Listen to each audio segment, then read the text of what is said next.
నమస్తే,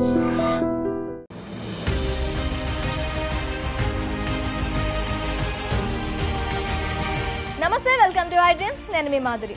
సాధారణంగా టోల్ గేట్ల వద్ద టోల్ ఫీ చెల్లించకుండా ఎక్కువగా రాజకీయ నాయకులు అడ్డు చెప్తుంటారు.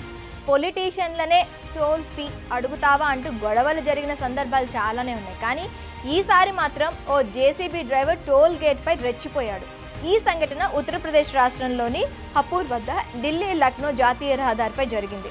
ఈ టోల్ గేట్ మీదుగా వెళ్తున్న ఓ జేసీబీ డ్రైవర్ను టోల్ ఫీజు చెల్లించాలంటూ అక్కడి సిబ్బంది అడిగారు. తనను టోల్ ఫీజు అడగడంతో ఆ జేసీబీ డ్రైవర్కు కోపం వచ్చింది. తన చేతిలో ఉన్న జేసీబీని ఆయుధంగా మార్చాడు. రెచ్చిపోయి పిచ్చి పిచ్చిగా జేసీబీతో టోల్ ప్లాజా క్యాబిన్లను ధ్వంసం చేశాడు. టోల్ ప్లాజాను ఓ జేసీబీ డ్రైవర్ ధ్వంసం చేసిన వీడియో సోషల్ మీడియాలో తెగ వైరల్ అవుతుంది. దీనిపై నెటిజన్లు అనేక రకాలుగా కామెంట్లు చేస్తున్నారు. జేసీబీ డ్రైవర్ అయితే మాత్రం టోల్ అడగారని టోల్ గేట్లను లేపేస్తావా అంటూ ప్రశ్నిస్తున్నారు. ఓనర్ డబ్బులు ఇచ్చే ఉంటాడు కదా, ఎందుకు టోల్ ఫీజు కట్టకుండా కేసులు ఇరుక్కున్నామని కామెంట్ చేస్తున్నారు.